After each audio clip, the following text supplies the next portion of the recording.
Assalamualaikum warahmatullahi wabarakatuh. Para subscriber yang dirahmati Allah Subhanahu wa taala. Alhamdulillah wa syukurillah. Pada bulan ini, tahun ini kita bisa melaksanakan kembali ibadah shaum Ramadan tahun 1442 Hijriah. Mudah-mudahan kita semua diberikan kesehatan dan mudah-mudahan ibadah kita diterima oleh Allah Subhanahu wa taala. Kalau kita melihat dasar hukum daripada shaum, yaitu surat Al-Baqarah ayat 183, diawali dengan nida, diawali dengan panggilan ya ayyuhallazina amanu kutiba alaikumusiyam kama kutiba alal ladzina min qablikum la'allakum tattaqun ayyaman ma'dudat. Nah, berdasarkan ayat tersebut bahwa ayat itu diawali dengan ya ayyuhalladzina amanu, yang artinya wahai orang-orang yang beriman. Nah, dengan demikian maka yang dipanggil oleh Allah Subhanahu wa taala untuk melaksanakan ibadah shaum adalah orang-orang yang beriman. Nah, sehingga ketika pada bulan Ramadan ini ada orang yang dipanggil, misalnya orang tersebut namanya iman, kemudian ia tidak menoleh, maka ada beberapa kemungkinan. Kemungkinan yang pertama adalah dia tuli, sehingga tidak mendengar panggilannya.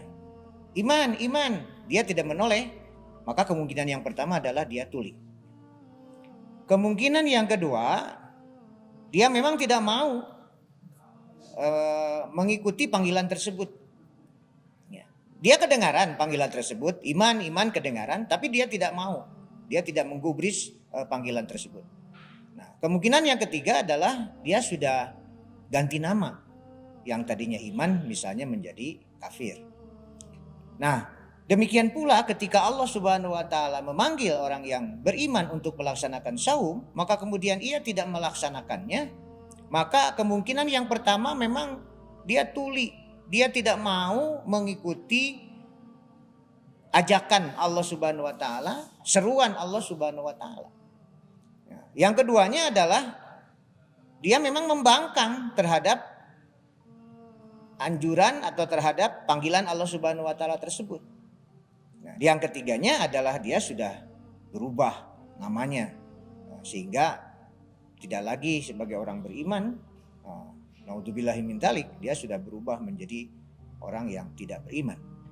Nah, karena itulah maka kita sebagai orang yang beriman, maka wajib kita memenuhi panggilan Allah Subhanahu wa taala tersebut untuk melaksanakan ibadah shaum ini. Karena ibadah shaum ini adalah merupakan ibadah yang sebenarnya tidak hanya dilakukan oleh umat Nabi Muhammad SAW saja, tapi juga dilakukan oleh umat-umat sebelum Nabi Muhammad SAW. Bahkan ibadah shaum ini bukan hanya dilakukan oleh orang Islam, tapi juga dilakukan juga oleh orang-orang yang non Muslim. Nah, karena itulah maka kita sebagai orang yang beriman wajib hukumnya untuk melaksanakan ibadah Ramadan ini. Mudah-mudahan ibadah Ramadan kita diterima oleh Allah Subhanahu wa taala, dan mudah-mudahan kita terus meningkatkan keimanan kita kepada Allah Subhanahu wa taala sehingga kita menjadi lebih dekat dengannya. Demikian, terima kasih. Wassalamualaikum warahmatullahi wabarakatuh.